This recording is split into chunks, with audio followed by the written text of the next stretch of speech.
আসসালামু আলাইকুম, কেমন আছো সবাই? আজ তোমাদের আর্কিমিডিসের ম্যাথের দ্বিতীয় ক্লাস। আর টোটাল ক্লাস নাম্বার হলো 26।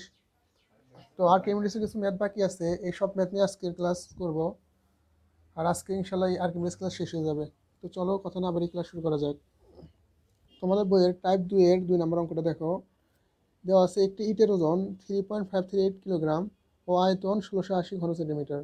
এটাকে একটি সুতা দ্বারা 0.8 আপেক্ষিক গুরুত্ব বিশিষ্ট তরলে নিমজ্জিত অবস্থায় ঝুলিয়ে রাখলে সুতার টান ও প্লবতা কত হবে? অর্থাৎ একটা পাত্রের ভিতর পানি আছে এরকম, আর এই যে এখানে একটা ইট ঝুলানো আছে, ইট এভাবে ঝুলানো আছে। এখন এই ইটের ভরটা দেওয়া আছে, গিভেনটা দেওয়া আছে ইটের ভর 3.538 কিলোগ্রাম। তো এটাকে যদি গ্রামে নিয়ে যায় তাহলে এরকম হবে 3538 গ্রাম। ঠিক আছে, তারপরে দেখো আয়তন ভলিউম দেওয়া আছে, ইটের ভলিউমটা দেওয়া আছে 1680 সেন্টিমিটার কিউব অথবা ঘন সেন্টিমিটার। এখন বলছে এটাকে সুতা দ্বারা যদি 0.8 আপেক্ষিক গুরুত্ব বিশিষ্ট তরলে নিমজ্জিত অবস্থায় ঝুলে রাখা হয় তাহলে ওই সুতার টানটা কত হবে, অর্থাৎ এই সুতার টানটা কত হবে আর প্লবতা কত হবে, এটা বের করো। তার মানে দেখো এইটা যদি সুতার ভিতরে না থাকতো তাহলে কিন্তু একদম নিচে চলে যেত, তাই না? যদি পানির নিচে চলে যায় তাহলে আমরা কি লিখতে পারি এখান থেকে, বলতে পারবা কেউ? আমরা লিখতে পারতাম উই নো ইটের ভর ইকুয়াল টু একটা আপাত ওজন পাওয়া যেত, আপাত ওজন plus V into rho L. এটা পাওয়া যেত না এখান থেকে? এটা পাওয়া যেত। তাহলে এখানে দেখো এই যে ইটের টোটাল ভরটা কত দেওয়া আছে, 3538 গ্রাম। আর আপাত ভর, এই আপাত ভর তো দেওয়া নাই, তাহলে আপাত ভরটা আমরা বের করব প্লাস ভি। এই ইটের আয়তনটা কত দেওয়া আছে, 1680। আর এই যে লিকুইডের ঘনত্ব, লিকুইডের ঘনত্ব কত দেওয়া আছে বলতে পারো? আর লিকুইড ঘনত্ব দেওয়া নাই, কিন্তু দেওয়া ছিল আপেক্ষিক গুরুত্ব 0.8। অর্থাৎ লিকুইডের ঘনত্ব equal to rho W into S. যদি আমরা সিএস ইউনিটে করি তাহলে রো ডব্লিউর মান হচ্ছে 1 আর এস এর মান 0.8, সমান কত হয় 0.8 গ্রাম পার সিসি। তাহলে এখানে রোর মান কত হবে, এটা যেহেতু লিকুইডের ঘনত্ব, লিকুইডের ঘনত্ব পাইলাম 0.8 গ্রাম পার সিসি। তো ক্যালকুলেশন করলে এখান থেকে দেখো আপাত ওজন পাওয়া যায়। আপাত ওজনের মান কত হয়, ক্যালকুলেশন করলে আসে 2194 গ্রাম। ঠিক আছে, এখন দেখো আমাদের মনে আছে নাকি যে এই আপাত ওজন দ্বারা কি প্রকাশ করা হয়? সুতার টান আর আপাত ওজন একই কথা না? সুতার টান আর আপাত ওজন মনে আছে তোমাদের? ওই যে আমি প্রমাণ দেখাইছিলাম ইট যে ধরে ঝুলে রাখা হয়, তাহলে সুতার টানকে কি বলা যায়? আপাত ওজন। অতএব আপাত ওজন ইকুয়াল টু সুতার টান। মানে এই যে যেই আপাত ওজনের কারণে এই ইটটা নিচের দিকে পড়ে যেতে চাবে সেই আপাত ওজনের জন্যই তো সুতাটা ধরে রাখবে, তাহলে সুতার সেম টান অনুভূত হবে। তাহলে আপাত ওজন ইকুয়াল টু সুতার টান। সুতার টানে কত হবে এখানে, 2194 গ্রাম। এটাই অ্যান্সার। ঠিক আছে, তার পরবর্তীতে দেখি আমরা, পরবর্তীতে কি বলছে, প্লবতা বের করতে বলছে, তাই না? আর আমরা কি জানি, প্লবতা হলো অপসারিত তরলের ওজন। প্লবতার সময় কি লেখা যায়, প্লবতা ইকুয়াল টু অপসারিত তরলের ওজন। আচ্ছা দেখো তো, অপসারিত তরলের ওজন, তাহলে অপসারিত তরলের ওজন সময় কি লেখা যায়, ভি ইন্টু রোয়েল লেখা যায় না? মানে যেটুকু তরল এখান থেকে উপচে পড়তো সেটুকুই তো অপসারিত তরলের ওজন। আর ওই অপসারিত তরলের ওজন ইজিক্যাল টু তো প্লবতা লেখা যায়, সেদিন আমরা দেখলাম না?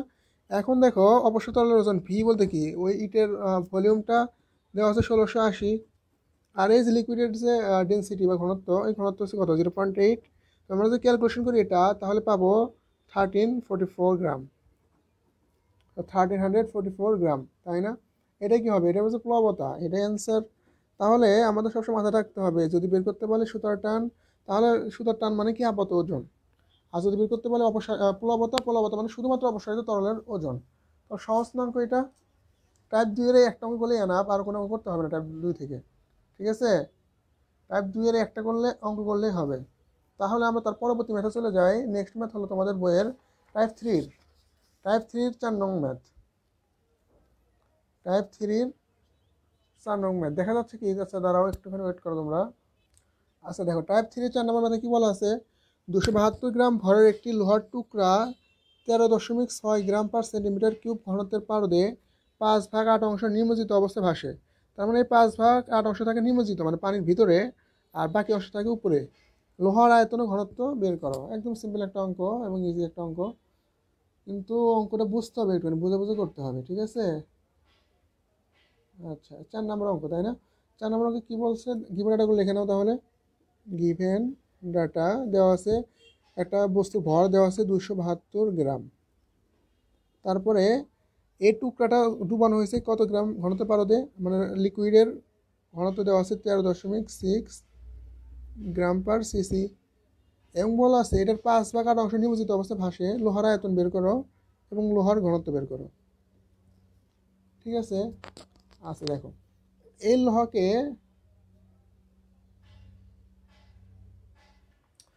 দেখো, এই যে এই একটা পাত্রের ভিতরে ধরলাম 13.6 ঘনত্বের পারদ রাখা আছে। এই পারদের ভিতরে একটা লোহার টুকরা ভাসে, কিন্তু বলছে কি নিমজ্জিত অবস্থায় ভাসে, তার মানে কিছু অংশ উপরে কিছু অংশ নিচে, এবং তার 5/8 অংশ থাকে নিমজ্জিত অবস্থায়। এই যে 5/8 অংশ থাকে নিমজ্জিত অবস্থায় ভাসে।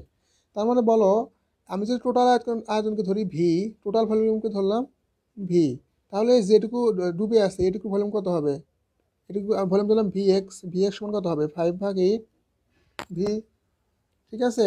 তাহলে যেহেতু ভাসে, তাহলে এটার জন্য সূত্র কী হবে বলো তো? সূত্র কী হবে? M equal to V X into rho L. মনে আছে সূত্রের কথা?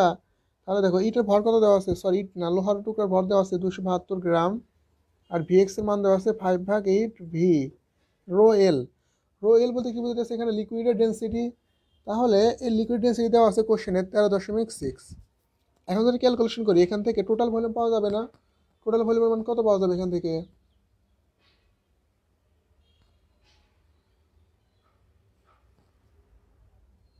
আচ্ছা, ক্যালকুলেশন করে নেই আমি একটু, তোমরা করো কত আসে দেখো। তাহলে দেখো কত হয়, 32 সেন্টিমিটার কিউব। ঠিক আছে? তাহলে এখান থেকে টোটাল ভলিউমটা পাওয়া গেল না? আবার দেখো, আবার বের করতে বলছে কিসের মান? এই যে লোহার টুকরা আছে ঘনত্ব বের করতে বলছে। তাহলে এগেইন লোহার ঘনত্ব, ভর জানো, তাহলে এম ইকুয়াল টু কি লেখা যায়? Rho V. এখানে আমরা ভর জানি, আয়তন জানি, রোর মান পাবো না? অবশ্যই পাবো। এম এর ভ্যালু দেওয়া আছে কত? 272, অর্থাৎ 272 গ্রাম। আর রোর ভ্যালু দেওয়া আছে, সরি রোর ভ্যালু বের করতে হবে, আর ভলিউম দেওয়া আছে 32 সেন্টিমিটার কিউব। তো এখান থেকে যদি আমরা ক্যালকুলেশন করি, তাহলে দেখো 200 কত হয়? 272/32, তাহলে কত হয়? 8.5 গ্রাম পার সেন্টিমিটার কিউব। তাহলে এটা অ্যান্সার পেয়ে গেলাম না আমরা? এই দেখো, ক্যালকুলেটর চাপবা, ক্যালকুলেটর চাপলে মান চলে আসবে। ঠিক আছে? তাহলে আমরা পরবর্তী ম্যাথ দেখি। এটা তো সহজ ম্যাথ, তাই না? এটা অ্যান্সার হয়েছে আমার কাছে। এই ধরনের সহজ ম্যাথ পারবো না আমরা? অবশ্যই পারবো, তাই না? না পারার কোনো অবকাশ নাই। তাহলে আমরা নেক্সট ম্যাথটা দেখি। নেক্সট ম্যাথ হলো তোমাদের বইয়ের টাইপ 4-এর কয় নম্বর অঙ্ক এটা? টাইপ 4-এর 5 নম্বর ম্যাথ এটা। বলা আছে একটি কঠিন বস্তু এর আয়তনের 1/6 অংশ পানির উপরে বা 5/6 অংশ পানির নিচে রেখে ভাসে। অর্থাৎ যেখানে একটা দিলে চলতো, দুটো দিছে। মানে কোনো বস্তু যদি পানির উপরে থাকে 1/6 অংশ, তাহলে নিচে থাকবে 5/6 অংশ। তবে এর আয়তনের কত অংশ তলের উপরে থাকবে আর তলে ডুবে থাকবে? ঠিক আছে? বুঝতে পারছি কথাটা? একটি কঠিন বস্তুর আয়তনের 1/6 অংশ পানির নিচে, সরি পানির উপরে, এবং অথবা 5/6 অংশ পানির নিচে রেখে ভাসে। তবে এর আয়তনের কত অংশ তলের উপরে থাকবে আর তলে ডুবে থাকবে? তার মানে এখানে আয়তনের অংশটার কথা বলছে, কত অংশ তলে ডুবে থাকবে, কত অংশ ভেসে থাকবে। দেখো, প্রশ্ন উঠাতে একটু ভুল হয়েছিল। প্রশ্ন হবে এরকম: একটি কঠিন বস্তু এর আয়তনের 1/6 অংশ পানির উপরে অথবা 5/6 অংশ পানির নিচে রেখে ভাসে। যদি এটাকে পানিতে না, এখন যদি পানির পরিবর্তে 1.2 গ্রাম পার সিসি ঘনত্বের তরলে ভাসানো হয়, তবে এর আয়তনের কত অংশ পানির উপরে থাকবে, পানির নিচে, সরি ওই তরলের উপরে থাকবে, তরলের নিচে থাকবে? তার মানে যখন ওই বস্তুটাকে পানিতে ভাসানো হয়, তখন 6/1 থাকে পানির উপরে, আর 6/5 থাকে পানির নিচে। আর ওই বস্তুটাকে যদি 1.2 গ্রাম পার সিসি ঘনত্বের তরলে ভাসানো হয়, তবে কতটুকু থাকবে তরলের উপরে আর তরলের নিচে? এটা আমাকে বের করতে বলেছে, তাই না? তো দেখো, ম্যাথটা অনেক সহজ কিন্তু হয়ে গেল। এখন তখন লিখতে ভুল হয়েছিল, তোমরা এটা কারেকশন করে নিও। এটা আর বই দেখলে তো বুঝতে পারবা যে কোথায় কারেকশন করতে হবে। তো প্রশ্নে এই একটা মান দেওয়া থাকলে হয়তো, অথবা এটা দেওয়া থাকলে হয়তো, দুটো দেওয়া আছে। আর আমরা সবসময় কাজ করবো কোথা থেকে? তরলের নিচের অংশ নিয়ে কাজ করবে। যেটুকু তরলের নিচে থাকবে সেটুকু অংশ নিয়ে আমাদের কাজ করতে হবে। তার মানে বুঝাতেছি, এইটা ধরো, এই একটা প্রথমে এটা ছিল পানি। পানিতে একটা বস্তু ভাসতেছিল কিভাবে? একটা বস্তু পানিতে ভাসতেছিল এই যে এইভাবে ভাসতেছিল, এইভাবে। এইটুকু পানির নিচে আছে আর এটুকু পানির উপরে আছে। এখন এই বস্তুটাকেই যদি আর একটা পাত্রের মধ্যে লিকুইড রাখো, অন লিকুইড, কি লিকুইড স্যার, ঘনত্ব 1.2 গ্রাম পার সিসি, তখন কীভাবে ভাসবে? তখন ধরো যে এইভাবে ভাসবে, এইভাবে ভাসবে, এটুকু তরলের ভিতর থেকে ভাসবে। এখন বলা আছে যে তাহলে এই কতটুকু তরলের নিচে থাকবে আর কতটুকু তরলের উপরে থেকে ভাসবে, এটা মান বের করতে বলছে তোমাকে। ঠিক আছে, তাহলে দেখো এটা কীভাবে করবা, প্রথমে লিখে নিই পানির জন্য করি। পানির জন্য দেখো পানির উপরে কতটুকু আছে, 1/6 অংশ আছে, তাহলে পানির নিচে কতটুকু আছে, 1 - 1/6 = 5/6 ভি, মানে টোটাল আয়তনের কি 1/6 অংশ আছে কোথায়, পানির উপরে। তার মানে পানির নিচে আছে কত ভাগ, টোটাল আয়তনের 5/6 অংশ। এটা আবার বলেও দিছিল, তো যদি এটা না দেওয়া থাকে তাহলে তখন আমরা এভাবে বের করে নিব 5/6। ঠিক আছে, এখন দেখো ভিএক্স এর মান পেয়ে গেছো। তো আমরা যদি এখন পানির ক্ষেত্রে সূত্র অ্যাপ্লাই করি, পানির ক্ষেত্রে মানে যখন পানিতে ভাসানো ছিল তখন যদি সূত্র অ্যাপ্লাই করি, এম ইজিক্যাল টু কী হবে, ভিএক্স ইন্টু রো এল। তাহলে দেখো তো ওই বস্তুটা ভর কি দেওয়া আছে, এখানে ভরটা দেওয়া নাই, তাহলে এম এর মান আননোন। আর এই যে ভিএক্স সমান কত, মানে 6/5 টোটাল আয়তনের 6/5 আছে পানির নিচে। আর রো এল বলতে এটা পানির ক্ষেত্রে করতেছি, পানির ক্ষেত্রে ঘনত্ব কত 1। তাহলে এখান থেকে আমরা বস্তু ভর পেলাম কত, 5/6 ভি। এখান থেকে তো মান বের হবে না, এখান থেকে সমীকরণ আকারে থেকে যাক এটা। তারপরে যদি আমরা খুলি তারপরে ক্ষেত্রে করো, তরলের ক্ষেত্রে যদি তরলের ক্ষেত্রে আমরা বের করতে চাই এটা, তাহলে কি হবে বলো তো, তাহলে আমাদের সূত্র তো সেম হবে, M is equal to VX into rho L. তাহলে এখানে বস্তুর ভর এম এর মান তো দেওয়া নাই, তাহলে এম এর মান না দেওয়া থাকলে আমরা আগের সমীকরণ থেকে বস্তুর ভরটা বের করছি। কারণ কি বলো তো, কারণ হলো বস্তুর ভর যে কোনো তলে ডুবাও না কেন ওই বস্তুর ভরের কোনো পরিবর্তন হবে না। তাহলে প্রথম ক্ষেত্রে ভর যা আছে দ্বিতীয় ক্ষেত্রে ভর তাই হবে, তারপর এম এর মান হবে 5/6 ভি। আর এই যে ভিএক্স, এই ভিএক্স বলতে বোঝানো হয়েছে এই যে এইটুকু অংশের কথা, তাই না? কতটুকু অংশ পানি ওই তরলের নিচে আছে ওইটুকু ধরলাম ভিএক্স ধরলাম, সেটা জানি না আমি। আর রো এল বলতে বোঝানো হইতেছে যে এই তলের ঘনত্ব কত, মানে যে তলে তুমি ডুবাবা ওই তলের ঘনত্ব কত, তাহলে ওই তলের ডেনসিটি কত দেওয়া আছে 1.2। ঠিক আছে, তাহলে যদি এখান থেকে ক্যালকুলেশন করো তাহলে ভিএক্স এর ভ্যালু কত পাবা বলো, ভিএক্স এর ভ্যালু পাবা 25/36 ভি। তার মানে এই যে বলছে না তরলের উপরে থাকবে কত অংশ, তরলের উপরে থাকবে কত অংশ তরলের ডুবে থাকবে, তার মানে এই অংশ কোথায় থাকবে, ভিএক্স মানে তরলের নিচের অংশ। তার মানে টোটাল আয়তনের 36/25 থাকবে তরলের নিচে, মানে এইটুকু অংশ থাকবে ডুবে থাকবে, কারণ আমরা ভিএক্স সমান যেটা বের করি ওটা তো ডুবে থাকে, এই একটা অ্যান্সার। আর কত অংশ তরলের উপরে থাকবে, মানে 1 নাম্বার যেটা বলছিল কত অংশ তরলের উপরে থাকবে, তাই না? কত অংশ তরলের উপরে থাকবে বলো তো, তাহলে কীভাবে লিখতে পারবো, অতএব তরলের উপরে থাকবে, তরলের উপরে থাকবে সমান সমান 1 - 25/36 ভি। মানে টোটাল থেকে যদি নিচেরটা বাদ দেওয়া যায় উপরেরটা পাওয়া যাবে, ক্যালকুলেশন করলে কত আছে 11/36 ভি।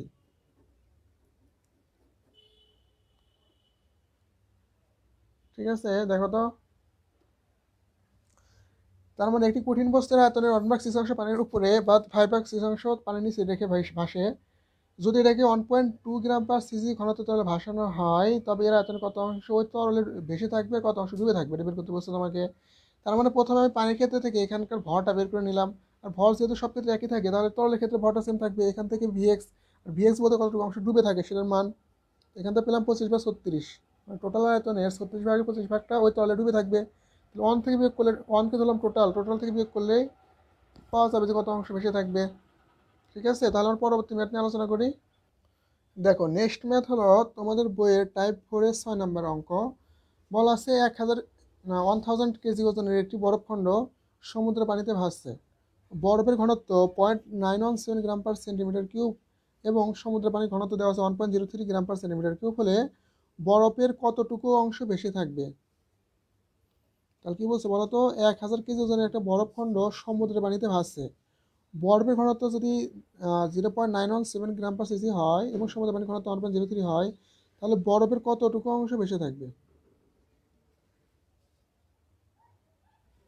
তাহলে গিভেন ডাটাটা লিখে নাও। গিভেন ডাটা, এখানে বস্তুটা হচ্ছে বরফ, তাই না? বরফের ভর দেওয়া আছে কত কেজি? 1000 কেজি। আর বরফের ঘনত্ব দেওয়া আছে কত? বরফের ঘনত্ব দেওয়া আছে 0.917 গ্রাম পার সেন্টিমিটার কিউব। এখন বলছে এই বরফের খণ্ডকে যদি সমুদ্রের পানিতে ভাসানো হয়, তার মানে এই বরফটা ভাসতেছে যে লিকুইডের উপরে, সেই লিকুইডের ঘনত্ব দেওয়া আছে কত? 1.03 গ্রাম পার সিসি। তাহলে বরফের কতটুকু অংশ ভেসে থাকবে? তার মানে আমরা তো জানি এই ভিএক্স মানে যত অংশ ডুবে থাকে, আর 1 - ভিএক্স মানে কতটুকু অংশ ভেসে থাকবে বের করা যাবে। তার মানে দেখো, যদি আমরা 1 - ভিএক্স বের করতে পারি, এটা সমান হট না? কারণ দেখো তো, যদি একটা সমুদ্র, ধরো এটা একটা সমুদ্র, সমুদ্রের ভিতরে সমুদ্রের পানি আছে এখানে, আর একটা বরফখণ্ড এরকম ভাসতেছে, বরফখণ্ড ভাসতেছে। এখন বলছে যে এই কতটুকু অংশ ভেসে থাকবে, এটার মান বের করতে বলছে। কতটুকু অংশ ভেসে থাকবে? তো নিচের অংশটাকে আমরা ধরি ভিএক্স, টোটাল অংশ হচ্ছে 1। তাহলে 1 - ভিএক্স দিলে পারে উপরের অংশটা পাওয়া যাবে না, সেহেতু আমরা লিখলাম 1 - VX equal to hot. Clear? আর যদি টোটাল আয়তনটা পাই, মানে টোটাল আয়তনটা পেয়ে গেছি, তোমার ধরো যে 1 না, ধরো টোটাল আয়তন পেয়ে গেছি, তার মানে আমরা কী দিতে পারবো? V - VX. টোটাল আয়তন থেকে যদি আমরা নিচের আয়তনটা বিয়োগ করে দেই, তাহলে আমরা সরাসরি কিন্তু অ্যান্সারটা পাবো, তাই না? এই উপরের অ্যান্সারটা পেয়ে যাব। তার মানে V - ভিএক্স লিখতে পারি, V - VX equal to hot. ঠিক আছে? তাহলে আমরা প্রথমে লিখতে পারবো কি, সলিউশন, যেহেতু ভর দেওয়া আছে, ঘনত্ব দেওয়া আছে, তাহলে ভি সমান কী হবে? এম ভাগ রো, তাই হবে না? তাহলে ভর দেওয়া আছে কত কেজি? 1000 কেজি। যেহেতু বাকিগুলো সব গ্রামে আছে, তাহলে এটাকে যদি আমরা গ্রামে নিয়ে যাই, তাহলে কত হবে? 1 × 10⁶ গ্রাম। 1 × 10⁶ গ্রাম, আর ঘনত্ব দেওয়া আছে কত? 0.917। ক্যালকুলেশন করলে ঘনত্বের মান আসে, সরি ভলিউমের মান আসে 1.09 × 10⁶ সেন্টিমিটার কিউব। এটা পাইলাম কার ঘনত্ব? ওই বরফের ঘনত্ব। ঠিক আছে? এখন ওই বরফের ঘনত্ব থেকে বের করবো কত অংশ ডুবে থাকবে। তাহলে আমরা এভাবে লিখতে পারবো, এগেইন ভিএক্স সমান কি লেখা যাবে? আচ্ছা, তোমাদের শুধু তো দিনে সরাসরি দেখি, M is equal to VX into rho L, এটা তো আমরা সবাই জানি, কিন্তু বেশি আছে। তাহলে এম এর ভর কত দেওয়া আছে? 1 × 10⁶, তাই না? তারপরে এই যে ভিএক্স এর ভ্যালুটা আমরা বের করবো, বের করে টোটাল ভলিউমটা বাদ দিয়ে দিব, তাই তো হয়ে যাবে। আর রোয়েল বলতে ওই সমুদ্র পানির ঘনত্ব 1.03। ক্যালকুলেশন করলে ভিএক্স এর ভ্যালু কত আসে? ভিএক্স এর ভ্যালু আসে 9.7 × 10⁵ সেন্টিমিটার কিউব। এই অংশটা বের করলাম কতটুকু ডুবে আছে, অতএব ভেসে থাকবে কতটুকু? ভেসে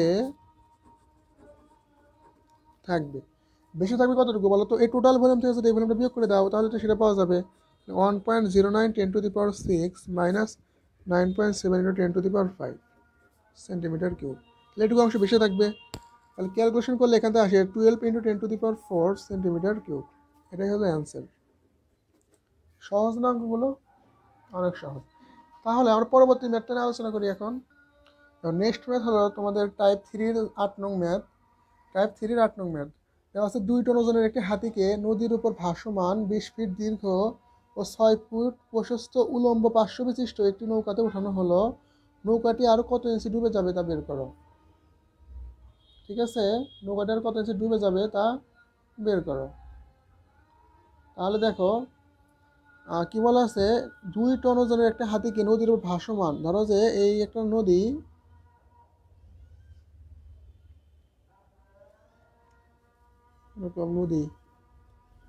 নদীর উপরে এরকম একটা বার্জ আছে।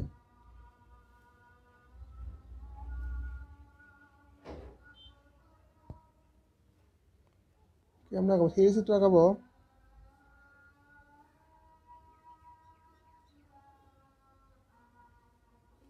এরকম একটা বার্জ ভাসানো আছে, ধরো এটা বার্জের দীর্ঘ দেওয়া আছে 20 ফিট, আর এই যে প্রস্থ দেওয়া আছে 6 ফিট। এখন বলা হয়েছে যদি এই বার্জের উপরে যদি 2 টন ওজনের একটা হাতি উঠাও, এই যে বার্জের উপরে 2 টন ওজনের একটা হাতি উঠাও, হাতি আঁকাইতে পারলাম না আমি, তোমরা আঁকে নিতে পারলো, আঁকাইও। 2 টন ওজনের একটা হাতি উঠাও এখানে, তাহলে বাসটি কি বলা হয়েছে? আরও কত ইঞ্চি ডুবে যাবে, তাই না? তার মানে এই যে এটা যদি এর উপর উঠাও, এটা আর একটু ডুবে যাবে না? আর ডুবে যাবে না? এভাবে ডুবে যাবে না আর একটুখানি? এই যে কতটুকু ডুবে যাবে সেটা বাহির করো, মানে কত ইঞ্চি ডুবে যাবে, ধরলাম x ইঞ্চি ডুবে যাবে, এটার ভ্যালু বের করবো। হাতির ভর দেওয়া আছে কত? 2 টন, 2 টন কত লেখা যায়, যেহেতু ফিটে আছে তাহলে আমরা পাউন্ডে বের করবো, 2240 পাউন্ড। ঠিক আছে, তো সমান কত হয়, 4480 পাউন্ড। এখন দেখো তো আমরা লিখতে পারবো না যে সলিউশন, এই যে হাতির ভর, এই ভরের কারণে কতটুকু অংশ আয়তন ডুবে যাবে ইন্টু ওই যে তরলের ঘনত্ব। তাহলে হাতির ভর দেওয়া আছে 4480 পাউন্ড। আর এই ভিএক্স সমান কি, এই ভিএক্স সমান হলো আয়তন, কত আয়তনের অংশ ডুবে যাবে, তাহলে কত এরিয়া দেওয়া আছে কত, 6 × 20 সমান সমান 120 ফিট স্কোয়ার। আর এই ভলিউম কতটুকু ডুববে, এই ভলিউমটা কত হবে, ভলিউমটা হবে এই এরিয়ার সাথে এই যে উচ্চতা গুণ করতে হবে, যতটুকু উচ্চতা ডুবে যাবে। তাহলে ভি সমান হবে কত, এ ইন্টু এক্স। তাহলে এরিয়ার ভ্যালু কত আছে, 120 × এক্স। তার মানে এই যে ভিএক্স, যেটুকু অংশ ডুবে যাবে সেটুকু সময় কি লেখা যায়, এরিয়া ইন্টু হাইট লেখা যায় না। তাহলে এরিয়ার মান কত, এরিয়ার মান হলো area into height into rho L. তাহলে এখান থেকে যদি আমার মানগুলো আবার বসাই, 4480, এরিয়ার সময় কত লেখা যায়, 120 × এক্স ইন্টু রো এল বলতে কত বলো তো, এটা হচ্ছে পানির ঘনত্ব, যেহেতু পানিতে আছে এটা, তাহলে পানির ঘনত্ব দেওয়া আছে, না দেওয়া থাকলে আমরা জানি এটা 1। তাহলে ক্যালকুলেশন করলে এখান থেকে এক্স এর ভ্যালু বের হয়, দেখো। আচ্ছা দেখো তো, এটা যেহেতু এফপিএস সিস্টেম ম্যাথ করতেছি, তাহলে এই রো এল বলতে কিসের ঘনত্ব, পানির ঘনত্ব। পানির ঘনত্ব এফপিএস সিস্টেম কত হয়, 62.5, অন না কিন্তু, দেখো ভুল করবা কিন্তু এটা তোমরাও। তাহলে তো ক্যালকুলেশন করো, এখান থেকে এক্স এর ভ্যালু আসবে 0.597 ফিট। তো আমাদের মান চাইছে নৌকাটা আর কত ইঞ্চি ডুবে যাবে, তাহলে ডুবে যাবে কত ইঞ্চি, তাহলে ফিট থেকে ইঞ্চিতে নিতে হলে কী করতে হবে, 597 × 12 ইঞ্চ। ক্যালকুলেশন করলে কত আসে, 7.168 ইঞ্চ, এর অ্যান্সার। অর্থাৎ দেখো এখানে যে ভলিউমটা, এই ভলিউমটা হবে এই ভরের জন্য যেই অংশটুকু ডুবে যাবে ওই অংশটুকুর আয়তন। তাহলে এইটুকুর জন্য ডুবে যাবে কত অংশ, এই যে এই অংশ ডুবে যাচ্ছে না, এইটুকু অংশ ডুবে যাচ্ছে। হাতি ওঠার আগ পর্যন্ত এটুকু ছিল পানির উপরে, কিন্তু হাতি ওঠার পরে যে এইটুকু অংশ ডুবে গেছে কিন্তু। তাহলে এইটুকু অংশের আয়তন কত, তাহলে এইটুকু অংশের আয়তন দেখতে এরকম হবে না, এইটুকু অংশ এইভাবে দেখতে, মানে এইটুকু অংশ ডুবে গেছে। তাহলে এইটুকু অংশের আয়তন কত, এইটুকু অংশের আয়তন কত, তাহলে এইটুকু অংশের আয়তন হচ্ছে নিচের এরিয়া গুণন হচ্ছে হাইটটা, তাই হয়ে গেল। তো হাইটটা ধরে নিচে আমরা এক্স, সেটা এক্স গুণ করে এখানে এরিয়া ইন্টু এক্স। ক্লিয়ার নাকি তোমরা, দেখো তো। ক্লিয়ার হলে আমরা পরবর্তী ম্যাথটা দেখি। পরবর্তী ম্যাথ হলো তোমাদের বইয়ের টাইপ 3-এর 9 নম্বর অঙ্ক। তোমাদের বইয়ের টাইপ 3-এর 9 নম্বর অঙ্ক, এটা দেখো, এটা মোটামুটি সহজ আছে এবং ইম্পর্টেন্ট, খুবই ইম্পর্টেন্ট। দেখো কি বলা আছে এখানে, সমুদ্রের পানির ঘনত্ব 1.025 গ্রাম পার সেন্টিমিটার কিউব, বিশুদ্ধ পানির ঘনত্ব 1 গ্রাম পার সেন্টিমিটার কিউব এবং হিমশৈলের ঘনত্ব 0.917 গ্রাম পার সেন্টিমিটার কিউব। আর এই যে হিমশৈল লেখা আছে না, হিমশৈল আমাদের কাছে নতুন শব্দ, তাই না। এই হিমশৈল মানে কি জানো, হিমশৈল মানে বরফ, বরফকে বলা হয় হিমশৈল। ঠিক আছে, তাহলে তো এখন পরিচিত হয়ে গেল হিমশৈল। এখন বলা আছে হিমশৈলের আয়তনের কত অংশ সমুদ্রের পানির উপরে এবং বিশুদ্ধ পানির উপরে দেখা যাবে। তার মানে সমুদ্রের পানির ঘনত্ব আর হচ্ছে বিশুদ্ধ পানির ঘনত্ব দেওয়া আছে, এই দুইটা পানির মধ্যে যদি হিমশৈলকে ভাসানো যায় তবে কত অংশ সমুদ্রের পানির উপরে থাকবে আর কত অংশ বিশুদ্ধ পানির উপরে দেখা যাবে, এই তো অঙ্ক, তাই না। অর্থাৎ এরকম বলা আছে, দেখো আমি চিত্রটা আঁকাই, এখানে দুইটা চিত্র আঁকাচ্ছি। তো এটা হচ্ছে সমুদ্রের পানি, সি ওয়াটার বা সমুদ্রের পানি, আর এটা হচ্ছে পিওর ওয়াটার মানে বিশুদ্ধ পানি, আর এর মধ্যে আছে পিওর ওয়াটার। তো বলা আছে যখন তুমি এই হিমশৈলের আয়তনের কত অংশ সমুদ্রের পানি, তার মানে হিমশৈল যখন সি ওয়াটারে ভাসাবা তখন এই কত অংশ থাকবে, এটুকু মান চাইছে, এটুকু মান সমান হট। আবার যখন ওই হিমশৈলটাই পানির ভিতরে বিশুদ্ধ পানির ভিতরে রাখবা তখন কত অংশ উপরে দেখা যাবে, এটা সমান হট, উপরের অংশটুকু, এই যে অংশটুকু বের করতে বলছে দুই ক্ষেত্রে, এর ক্ষেত্রে কত হবে, এর ক্ষেত্রে কত হবে। তাহলে দেখো এখানে দেওয়া আছে সমুদ্রের পানির ঘনত্ব দেওয়া আছে রো এস, লিখলাম সমুদ্রের পানির রো এস 1.025 গ্রাম পার সিসি। আর এই যে পিওর ওয়াটারের ঘনত্ব দেওয়া আছে তখন কত, সরাসরি 1 গ্রাম পার সিসি। আর যেটাকে আমরা ভাসাবো এর ঘনত্ব দেওয়া আছে 0.917 হিমশৈলের ঘনত্ব অথবা এটা বরফের ঘনত্ব গ্রাম পার সিসি। এখন বলছে এই হিমশৈলকে যদি তুমি সমুদ্রের পানিতে ভাসাও তাহলে কত অংশ উপরে দেখা যাবে, আর বিশুদ্ধ পানির উপর ভাসালে বিশুদ্ধ পানি কত অংশ উপরে দেখা যাবে। তার মানে আমরা প্রথমে সমুদ্রের পানির ক্ষেত্রে আগে করি।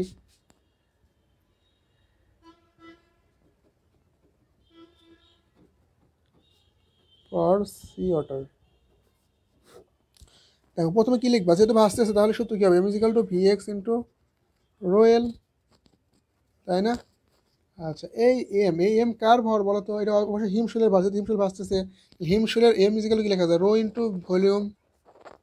আর এই যে ভি এক্স, এই ভি এক্স মানে কি, আমরা বলতে পারি না যে টোটাল ভলিউমের, ধরলাম এটুকু হচ্ছে এক্স অংশ আর এই টোটাল ভলিউমটা হচ্ছে ভি, তাহলে আমরা বলতে পারবো না যে ভি এক্স সমান, মানে এরকম বলতে পারবো না যে ভি এর এক্স অংশ,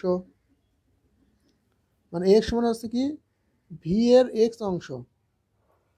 আচ্ছা আমরা যেহেতু আমরা কাজ করবো পানির নিচের অংশ নিয়ে, তাহলে আমরা এটুকু ধরলাম এক্স, এটুকু ধরি এক্স, ঠিক আছে, এটুকু ধরলাম এক্স, কারণ আমাদের সূত্রে যেটা ব্যবহৃত হয় সেটা হচ্ছে পানির নিচের অংশ নিয়ে। তাহলে এখান থেকে আমরা এই যে ভি এক্স, ভি এক্স বলতে আমরা এইটুকু ভি এক্স মান আগে বের করে নেই, তারপর অন্তর্বিয়োগ করলে এটুকু পাওয়া যাবে।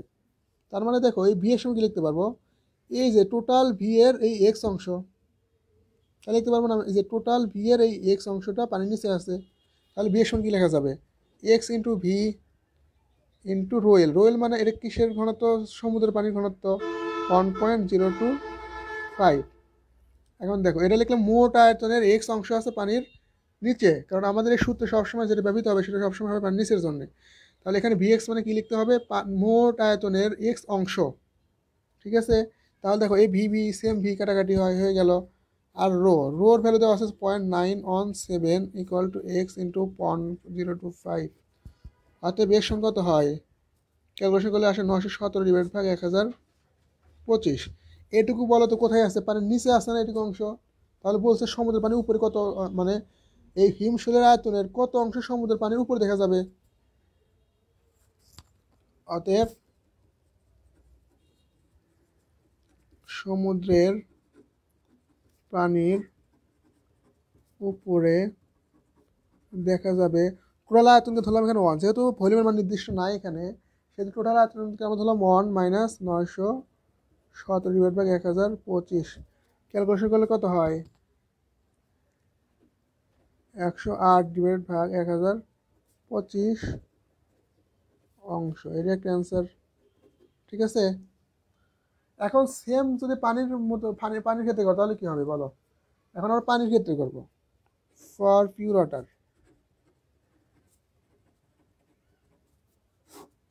পিওর ওয়াটার এম ইজিক্যাল কী হবে, ভি এক্স ইন্টু রোয়েল। তাহলে এখানে ভরটা কার, যেহেতু হিমশৈলী ভাষায় দিচ্ছে অর্থাৎ আমরা হিমশৈলের ভর জানা না, কিন্তু এর সময় লিখতে পারি রো ইন্টু ভি। আর এই যে ভি এক্স সেম এটার ক্ষেত্রে ধরলাম এটুকু অংশ আছে এক্স, তাহলে এটুকু অংশ নাম দিলাম ভি এক্স। তাহলে ভি এক্স কি লেখা যাবে, টোটাল আয়তনের এক্স অংশ পানির নিচে আছে, ভি এক্স মানে পানির নিচে কত আয়তন, তার মানে এই টোটাল আয়তনের এক্স অংশ আছে পানির নিচে, আমরা লিখতে পারবো না এক্স ইন্টু ভি। আর রো এল বলতে বোঝাচ্ছে এখানে যার ভিতরে ডুবাইছে ওই তলের ঘনত্ব এখানে দেওয়া আছে 1, ভি ভি কাটাকাটি। আর রোর ভ্যালু কত, রো হচ্ছে হিমশৈলের ঘনত্ব 0.917 ইকুয়াল টু এক্স ইন্টু 1, অতএব এক্স সমান কত হবে, এক্স সমান এখানে কত হবে, ক্যালকুলেশন করলে দেখো তো 917 ভাগ হচ্ছে 1000, তাই না? আচ্ছা অতএব দেখো এইটুকু অংশ তো পানির নিচে ডুবে থাকবে, তার ভেসে থাকবে কতটুকু, অতএব পানির উপরে দেখা যাবে 1 মাইনাস 917 ডিভাইড ভাগ 1000, তাহলে কত হয়,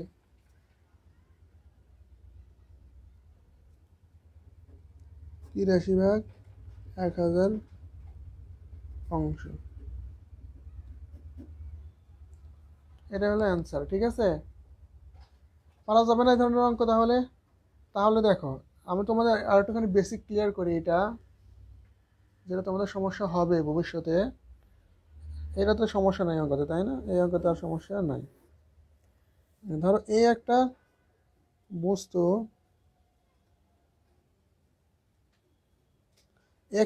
ভলিউম বের করতে দিচ্ছে তোমাকে, ভলিউম কত, তাহলে ধরো এইটুকু এই বস্তুটা এরিয়া হলো এ, আর হাইট দেওয়া আছে তোমার এক্স, তাহলে বলো তো এর এরিয়া কত হবে, আমরা কি জানি ভলিউম ইজিক্যাল টু ক্ষেত্রফল ইন্টু উচ্চতা। তাহলে ভলিউম সূত্র কি লেখা যাবে, এরিয়া ইন্টু হাইট, তাহলে ভি ইজিক্যাল সূত্র হবে কি এরিয়া ইন্টু হাইট, ঠিক আছে। ভলিউম ইজিক্যাল সূত্র হবে কি এরিয়া ইন্টু হাইট। ক্লিয়ার? আচ্ছা এখন দেখো এটা যদি আমরা এরকম করি,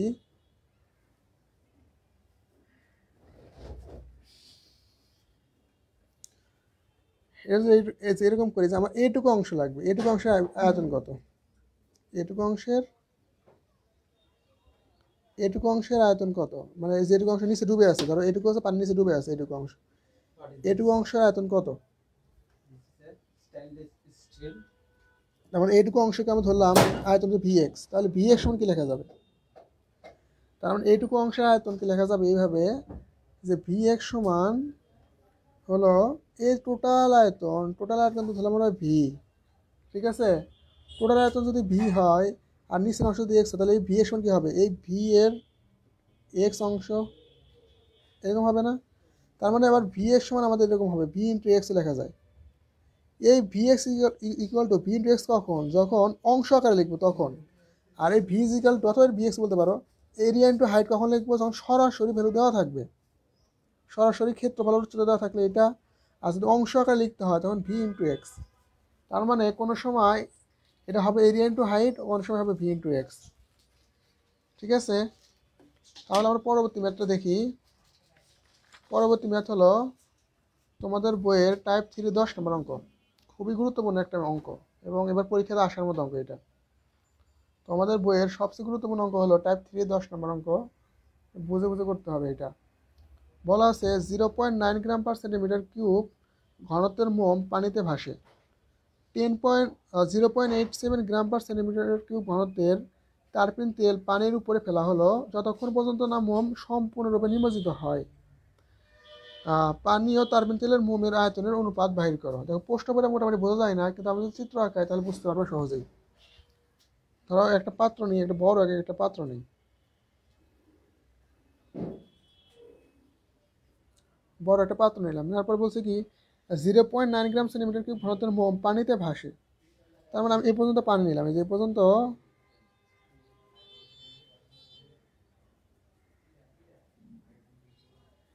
মানে পাত্রের এই পর্যন্ত ধরো পানি আছে, এই পাত্রের ভিতরে যেহেতু পানি আছে, পানির ঘনত্ব হচ্ছে বেশি আর যে মোমের ঘনত্ব কম, মানে মোমের ঘনত্ব 0.9, তার মানে এটা ভাসবে পানিতে স্বাভাবিক।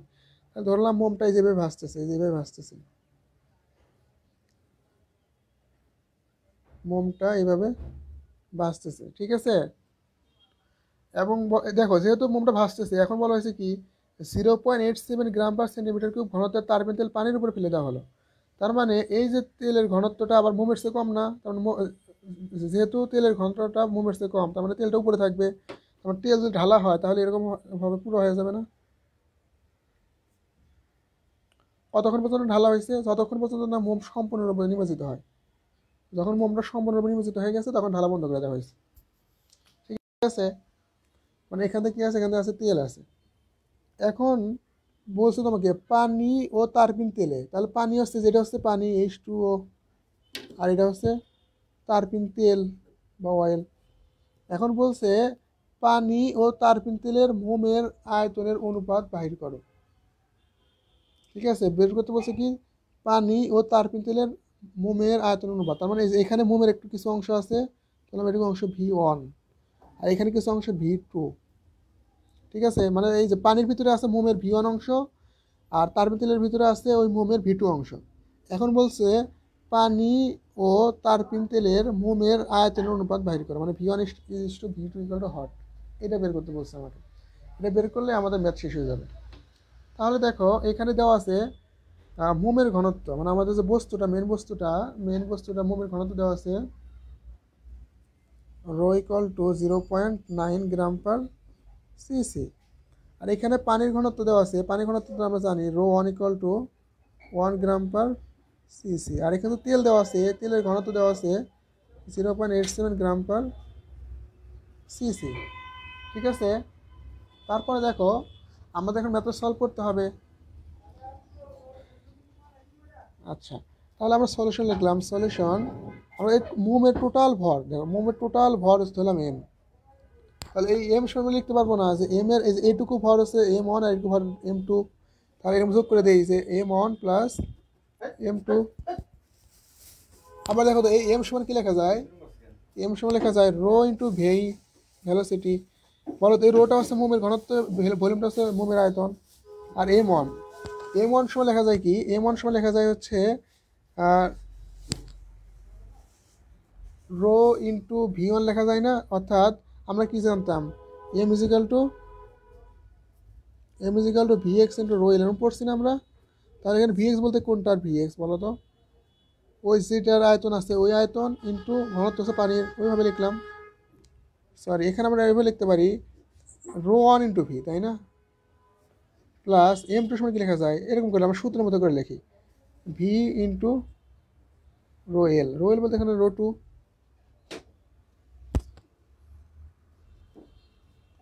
আচ্ছা এখন দেখো এই এম ওয়ানের ক্ষেত্রে আয়তনটা কত ছিল ভি ওয়ান, সেটা আমরা লিখতে পারি কি ভি ওয়ান। আর এই যে অয়েলের ক্ষেত্রে টু এর ক্ষেত্রে আয়তন কত ছিল, ভলিউম কতটুকু ছিল ভি টু। তার মানে দেখো আমাদের মনে আছে সূত্র M is equal V X into rho L. তার মানে ধরো এই যে M is equal to V X বলতে কতটুকু অংশ ডুবানো আছে ভি ওয়ান অংশটুকু। আর রো এল বলতে যে পানির ঘনত্ব ওয়ান। আবার সেম এম টুর ক্ষেত্রে যাও, এম টুর ক্ষেত্রে কী হবে V two into rho L. V two বলতে যেটুকু অংশ অয়েলে ডুবানো আছে ভি টু, রো এল বলতে রো টু। এখন দেখো রো এর মান তো দেওয়া আছে তাই না, রো এর মান দেওয়া আছে থাক, কিন্তু ভলিউমের ভ্যালু দেওয়া নাই। ভলিউম সময় এরকম লেখা যায় না V one plus V two, মানে এই আয়তন যোগ করে টোটাল আয়তনটা পাওয়া যাবে। বা rho one into V one plus rho two into V two. আচ্ছা এখন দেখো রো বলতে কার ঘনত্ব, মোমের ঘনত্ব কত 0.9 V one plus V two. আর রো ওয়ান বলতে কার ঘনত্ব, পানির ঘনত্ব 1 into V one plus 0.87 into V two. এরকম না? আচ্ছা দেখো এখন ক্যালকুলেশন করি, যদি এরকম লেখা যায় 0.9 V one plus 0.9 V two, V one plus 0.87 V two, তাহলে ভি ওয়ান যদি ক্যালকুলেশন করো তাহলে কত হয়, মানে ভি টুটা এই পাশে রাখো আর এই ভি টু এই পাশে বিয়োগ করো, তাহলে কত থাকে 0.03 ভি টু। আর এই ভি ওয়ান থেকে যদি ডেরিভেশন বিয়োগ করা থাকে 0.1 ভি ওয়ান, এরকম থাকে না? তাহলে দেখো তো যদি এরকম লেখে 0.1 V one equal to 0.03 V two, তাহলে আমরা লেখা যায় না ভি ওয়ান ভাগ ভি টু, এটা এই পাশে ভাগ করে দিলাম আর এটা এই পাশে ভাগ করে দিলাম, এরকম লেখা যায় না V one is to V two equal to কি লেখা যায়, ক্যালকুলেশন করলে কত আসে 3:10। এটা অ্যান্সার। বুঝতে পারছো কীভাবে করলাম? মানে মোমের টোটাল ভর ইকুয়াল টু এই অংশের ভর প্লাস এই অংশের ভর। আর টোটাল ভর সমান সূত্র কি জানি, এটা বাতাসে ভর মানে রো ইন্টু ভেলোসিটি। আর এই মনে হচ্ছে ডুবানো থাকলে V X into rho L. ওই সূত্রগুলো বসালাম, মান বসালাম, ক্যালকুলেশন করলাম, হয়ে গেল আমাদের। ঠিক আছে, ওকে। তাহলে আমরা নেক্সট ম্যাথ নিয়ে আলোচনা করবো এখন। নেক্সট ম্যাথ হলো তোমাদের বইয়ের টাইপ 3-র 11 নম্বর অঙ্ক। টাইপ 3-র 11 নং ম্যাথ। এটা অনেক গুরুত্বপূর্ণ একটা ম্যাথ এবং পরীক্ষা আসার মতো। তো এই ম্যাথটা অনেক ভালোভাবে প্র্যাকটিস করতে হবে তোমাদের। দেখো কী বলা আছে, একটি ঘনক আকৃতি কাঠের টুকরার উপর 128 গ্রাম ভরের একটি বস্তু রেখে পানিতে ছেড়ে দেওয়ায় টুকরাটি শুধু ডুবে থেকে বস্তুটাকে পানির উপরে ভাসিয়ে রাখে। এখন বস্তুটিকে সরিয়ে নিলে টুকরাটি 2 সেন্টিমিটার পানির উপরে রেখে ভাসে। টুকরাটির আয়তন ও ভর নির্ণয় করো। পারবো না আমরা করতে?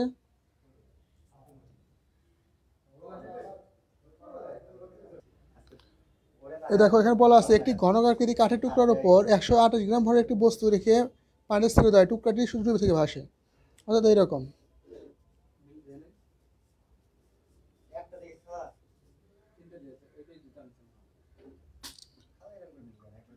দেখো একটা বস্তুর উপরে, ধরো এই যে একটা বস্তু অথবা কাঠের টুকরা, এটা হচ্ছে কাঠের টুকরা, এই যে এটা হলো কাঠের টুকরা। এই কাঠের টুকরার উপরে এই 128 গ্রাম ভরের একটা বস্তু রাখায় এই বস্তুটা একদম পানিতে ডুবে থেকে ভাসে, তাই না, ডুবে থেকে ভাসে। এখন বলা হয়েছে এই বস্তুটাকে যদি সরে নেওয়া হয়, ছিল লাইন, তাই না, এই বস্তুকে যদি সরে নেওয়া হয় তাহলে 2 সেন্টিমিটার টুকরাটি পানির উপরে রেখে ভাসে। তার মানে এই টুকরাটি এই যে 2 সেন্টিমিটার উপরে উঠে যায়, পানির উপরে উঠে যায়। কখন উঠে যাবে, যখন এই যে গোল একটা বস্তু ছিল, এই যে 128 গ্রাম ভরের একটা টুকরা ছিল, টুকরাটা যখন এখানে উঠে নিছো তখন এটা কী হয়েছে, এটুকু উপরে উঠে গেছে, 2 সেন্টিমিটার উপরে উঠে গেছে। এখন তোমাকে বলতেছি কি এই টুকরার, এই যে এটা হচ্ছে কাঠের টুকরা, এই টুকরার আয়তন বাইর করো। এই টুকরার আয়তন ভি ইকুয়াল টু হট আর টুকরার ভর এম ইকুয়াল টু হট। মানে এই টুকরার ভরটা বের করতে বলছে। এটা হচ্ছে বস্তু আর এটা হচ্ছে কাঠের টুকরা, ঠিক আছে? তাহলে টুকরা কোনটা বস্তু কোনটা ক্লিয়ার হতে হবে আগে। এটা হচ্ছে কাঠের টুকরা আর এটা হলো বস্তু। তাহলে এই বস্তু নেওয়ার ফলে 2 সেন্টিমিটার উপরে উঠে গেছে কাঠের টুকরাটা, বের করতে বলছে টুকরার আয়তন এবং ভর। তো প্রথমে আমরা যদি লিখি এই বস্তুর জন্যে আমরা কি লিখতে পারি দেখো তো সলিউশন। এই বস্তুর জন্য আমরা লিখতে পারি M equal to VX into rho L. তাহলে ওই 128 গ্রাম ভরের জন্যে কত আয়তন ডুবেছিল নিচের দিকে এটা বলতে পারবা? তাহলে হবে কি বলো তো, এরিয়া ইন্টু হাইট, মানে এই যে ভর সর্বোচ্চ 2 সেন্টিমিটার নিচের দিকে ডাবে রাখতে পারতেছিল, তাই না? নিচের দিকে কত ডাবে রাখতে পারতেছিল? 2 সেন্টিমিটার। তাহলে আমরা মান বসাতে পারবো যে এটার ভ্যালু আছে 2, এটার ভ্যালু কত 2। রো এল পানির কত, ঘনত্ব কত, পানির ঘনত্ব হলো 1। তাহলে এখান থেকে এই টুকরার এরিয়া কত বের হইতেছে 64 সেন্টিমিটার স্কোয়ার। আচ্ছা এই টুকরাটা হচ্ছে ঘনক আকৃতি, এই টুকরাটা হলো ঘনক আকৃতি। ঘনক আকৃতি মানে কি দৈর্ঘ্য প্রস্থ উচ্চতা সব কি সমান।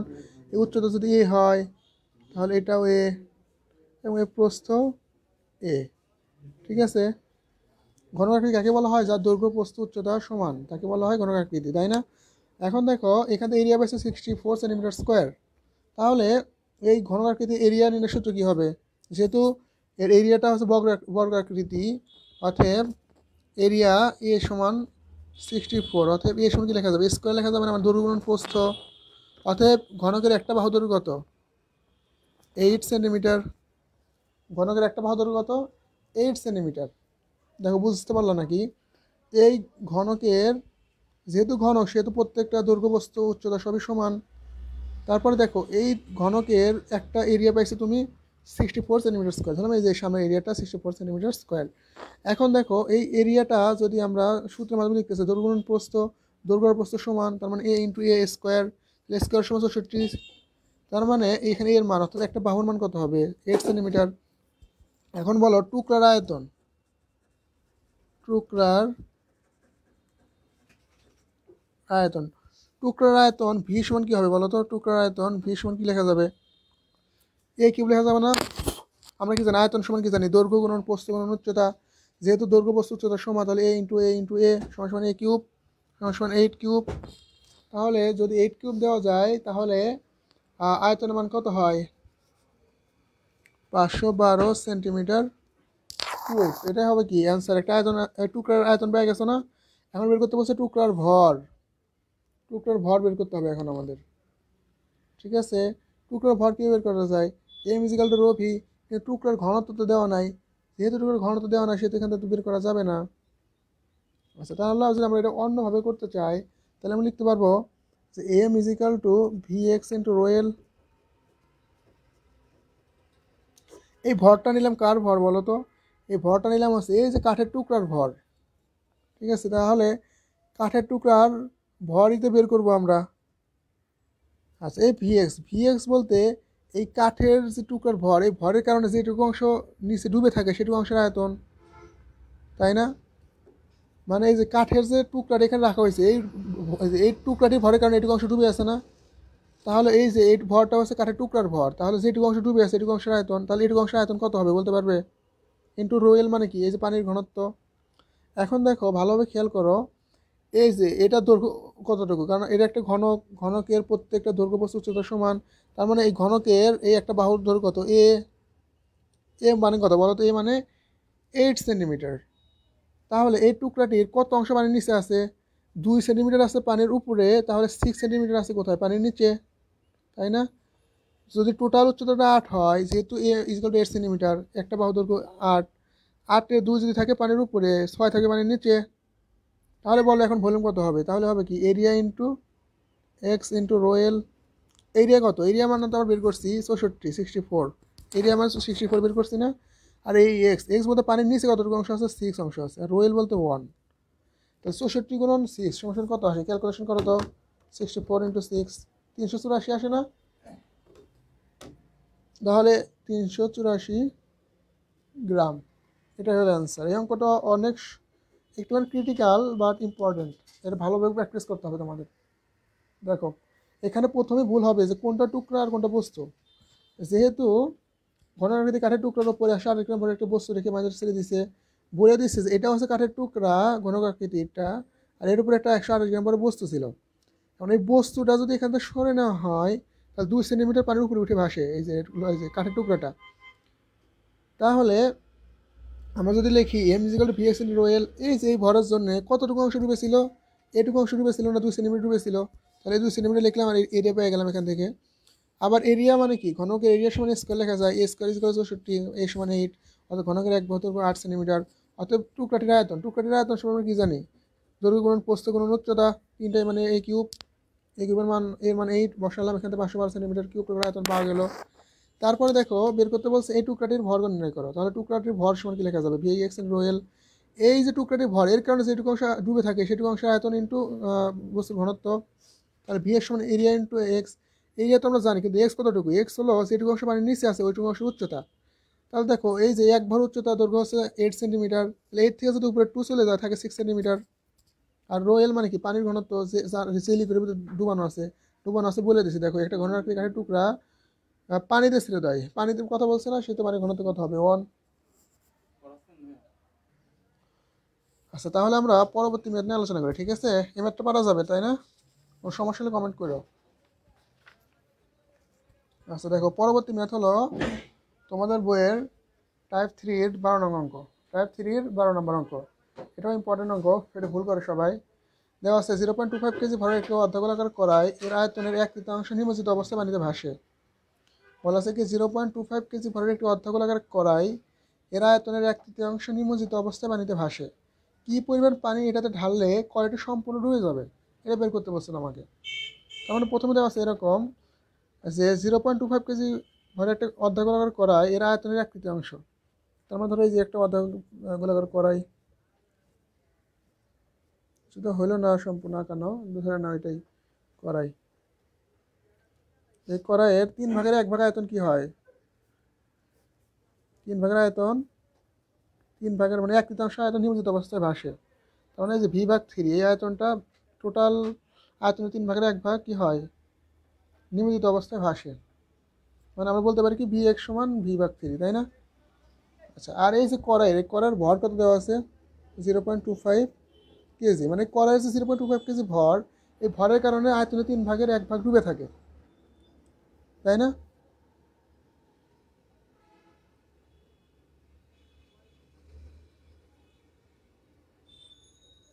আচ্ছা এখন বলছে কি পরিমাণ এখানে পানি ঢাললে এটা সম্পূর্ণ ডুবে যাবে।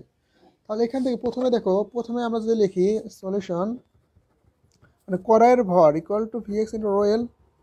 তার মানে কড়াইয়ের ভর কত, কড়াইয়ের ভরটা দেওয়া আছে কত, আর যেহেতু আমরা সিরিয়াস করবো সেহেতু 250 গ্রাম বানিয়ে নিই এটাকে, তাহলে এমএর ভর কত 250 গ্রাম। তাহলে বলো তো এই 250 গ্রাম ভরের জন্য কতটুকু আয়তন ডুবে থাকে, এই 250 গ্রাম ভরের জন্য ডুবে থাকে V/3 আয়তন, তাই না? V/3 আয়তন ডুবে থাকে, মানে V/3, আর রো এল বলতে পানির ঘনত্ব অন। তাহলে এখানে কড়াইয়ের যে সম্পূর্ণ ভলিউম, টোটাল ভলিউম দাঁড়ালে কত 750 সেন্টিমিটার কিউব, ঠিক আছে? বুঝতে পারছো? ওকে এখন দেখো বলছে কি পরিমাণ পানি ঢাললে এটা সম্পূর্ণ ডুবে যাবে, মানে আর বাকি 2/3 আছে এটা ডুবাইতে হবে কি পরিমাণ পানি ঢাললে। তার মানে এরকম হবে না, দেখো তো এখানে ধরলাম পানি ঢাললাম, এই যেখানে পানি ঢালতেছে, তার আগে ধরে নিই এই যে কড়াইয়ের যে ভরটা ছিল এম, আর এর ভিতরে পানি ঢাললাম হচ্ছে ধরো M1, এই পরিমাণ পানি ঢালার কারণে সম্পূর্ণ ডুবে যাবে। তার মানে দেখো আগেই তো ছিল এম ভর আগে ছিল না, এর সাথে আরও আমি M1 পানি ঢালার কারণে সম্পূর্ণ আয়তন ডুবে গেল ইন্টু রো এল। এখানে যখন সম্পূর্ণ আয়তন নিছি তার মানে সম্পূর্ণ আয়তন ডুবানোর জন্য আমার আরও M1 পানি ঢালতে হয়েছে। শুধুমাত্র যখন ভর ছিল এম, এর জন্য আয়তনের 3/1 ডুবেছিল, কিন্তু যখন আমি আরও M1 ভরের পানি ঢাললাম এখানে, তখন কি হয়েছে সম্পূর্ণ ডুবে গেছে। এখন বের করতে বলছে যে কতটুকু পানি ঢালতে হবে, তাই না? কী পরিমাণ পানি ঢালে, তার মানে M1 এর মানটা বের করতে হবে। M1 পরিমাণ আমি কী ঢাললাম, পানি ঢাললাম, এখানে M1 পরিমাণ পানি ঢালছি, এই ঢালার কারণে সম্পূর্ণ আয়তন ডুবে গেছে। আগে ছিল M ভর, এর সাথে M1 যোগ করার পরে টোটাল আয়তন ডুবে গেল। M1 এর মান বের করতে হবে, তাহলে M এর ভর দেওয়া আছে 250 গ্রাম প্লাস M1, আর ভির ভ্যালু দেওয়া আছে 750 আর রোয়েলের ভ্যালু দেওয়া আছে 1। ক্যালকুলেশন করলে এম ওয়ান সমান কত আসে 500 গ্রাম। অর্থাৎ 500 গ্রাম যদি পানি ঢালি আমি ওই অর্ধগোলাকার কড়াইয়ের মধ্যে, তাহলে সম্পূর্ণ কড়াই কী হয়ে যাবে, ডুবে যাবে। তাহলে এটাই অ্যান্সার।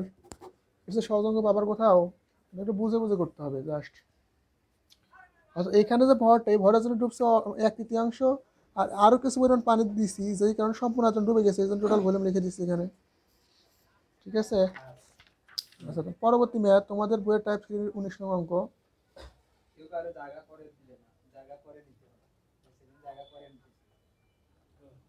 আচ্ছা দেখো কি বলা আছে, একটি ফাঁপা গোলকের ভিতরের ও বাহিরের ব্যাস যথাক্রমে 8 সেন্টিমিটার এবং 10 সেন্টিমিটার। গোলকটি 1.5 গ্রাম পার সেন্টিমিটার কিউব ঘনত্ব বিশিষ্ট তরলে ঠিক ডুবে থেকে ভাসে। গোলকটির উপাদানের ঘনত্ব বাহির করো। তাহলে আমরা গিভেন ডাটাগুলো লিখে নেই কী কী দেওয়া আছে এখানে। এখানে দেওয়া আছে একটা ফাঁপা গোলকের ভিতরের ব্যাসের ছোটো ডি প্রকাশ করলাম, ছোটো ডি ইকুয়াল টু 8 সেন্টিমিটার এবং বাইরের ব্যাস ডি ইকুয়াল টু 10 সেন্টিমিটার। গোলকটি 1.5 গ্রাম পার সেন্টিমিটার কিউব ঘনত্ব বিশিষ্ট তরলে ডুবে ভাসে। তার মানে লিকুইডের ঘনত্ব দেওয়া আছে এখানে 1.5 গ্রাম পার সেন্টিমিটার কিউব। এখন বলা হয়েছে গোলকটির উপাদানের ঘনত্ব বাহির করো, গোলকের উপাদানের ঘনত্ব বাহির করো। তাহলে দেখো আমরা লিখতে পারি কি সলিউশন, আমরা জানি যেহেতু উপাদানের ঘনত্ব ডুবে থেকে ভাসে, ডুবে ভাসে বলতে কি বোঝায়, ওই ভর ইকুয়াল টু ভি ইন্টু রোয়েল, মানে সম্পূর্ণ ডুবে ভাসলে কী হয়, ভি ইন্টু রোয়েল হয়, এটা জানোই তাই না। ওকে তাহলে দেখো এখানে এই যে ভর, এটা কার ভর নিছি বলো তো, যে গোলকটা আছে সেই গোলকের ভর। তাহলে গোলকের ভর সমান কি লেখা যাবে, rho into velocity, sorry velocity না ভলিউম। এখন দেখো এই যে রো মানে কি ঘনত্ব, এই কার ঘনত্ব, এই যে গোলকের উপাদানের ঘনত্ব হচ্ছে এই রোটা। আর এই ভিটা কি, এই ভিটা হচ্ছে যখন ফাঁপা থাকে না তখনকার আয়তন। আচ্ছা আর এই যেটা হচ্ছে ওয়াটারের ভিতরে ডুবানোর পর আয়তন, তাই না। আচ্ছা তাহলে ওয়াটারের আয়তন ইন্টু রোয়েল।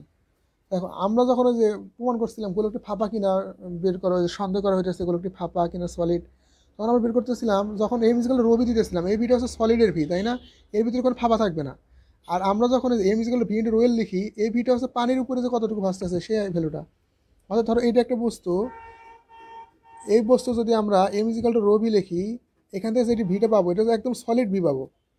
আর আমরা যদি লিখি M is equal to V into রোয়েল, এখান থেকে যে ভিটা পাবো এটা হচ্ছে ধরো যে একটা পানির উপর এটা ভাসতেছে, এর ফাঁপা থাকতে পারে, তাহলে এটা ফাঁপা অংশ সহ এর ভলিউমটা পাওয়া যাবে। কিন্তু তেমন এই ভিটা পাওয়া যাবে ফাঁপা অংশের সহ, আর এখানকার ভিটা হচ্ছে শুধুমাত্র সলিডের। তার মানে যদি শুধুমাত্র সলিড হয় তাহলে আমরা লিখতে পারবো না 4/3 পাই বাহিরের ব্যাস মাইনাস ভিতরের ব্যাসের যে হোল কিউব, এরকম তো পড়ছো। আর ভিডব্লিউ মানে কি, এখান থেকে তো শুধুমাত্র বাইরের আয়তন আমরা বিবেচনা করতে পারবো, তার মানে 4/3 পাই 5 কিউব। আর রোয়েল বলতে ওই যেই তলে ডুবাইছে ওইটা, সেই তলের ঘনত্ব 1.5। তার মানে এখানে যেহেতু ফাঁপা অংশ আছে, এই ফাঁপা অংশের আয়তন কত হবে, ফাঁপা অংশের আয়তন বাইরে থেকে মনে হবে কি 4/3 পাই 5 কিউব, এরকম মনে হবে না। কিন্তু যখন অরিজিনাল তো আর 5 হবে না, 5 - 4 দিতে হবে এখানে, 5 - 3 আছে তাই না, 3 দিতে হবে, 4 আছে এখানে, 4 আছে। আচ্ছা এখানে 5 আর 4 কেমনে হইলো এটা তো বলি না তাই না। এখানে দেওয়া আছে ব্যাস, তাহলে ব্যাসার্ধ সমান কত হবে 4 সেন্টিমিটার, আর এখানকার ব্যাসার্ধ সমান কত হবে 5 সেন্টিমিটার। যেহেতু গোলকের আয়তন নির্ণয় সূত্র কি 4/3 পাই আর কিউব, আর মানে ব্যাসার্ধ, এখানে দেওয়া ছিল ব্যাস, যেহেতু এইভাবে হয়েছে এখানে। এখানে যদি ক্যালকুলেশন করো তাহলে রোর ভ্যালু কত হয়, একটু কাটাকাটি, আর এগুলো ক্যালকুলেশন করলে মান আসে 3.073 গ্রাম পার সেন্টিমিটার কিউব। যদি আগের যে ফাঁপা না কি সলিড এটা বুঝতে পারো, এটা একদম সহজ অঙ্ক। তাহলে এই ছিল তোমাদের আর্কিমিডিসের অঙ্ক। এই কয়েকটা যদি ম্যাথ করো তাহলে আর মনে হয় কোনো অঙ্ক সমস্যা হবে না। তাহলে আজকের মতো এবং আর্কিমিডিসের ক্লাস এখানেই শেষ। দেখা হবে পরবর্তীতে আবার অন্য কোনো ক্লাসে। সবাই ভালো থেকো, সুস্থ থেকো এবং আমার জন্য দোয়া করো। আল্লাহ হাফিজ।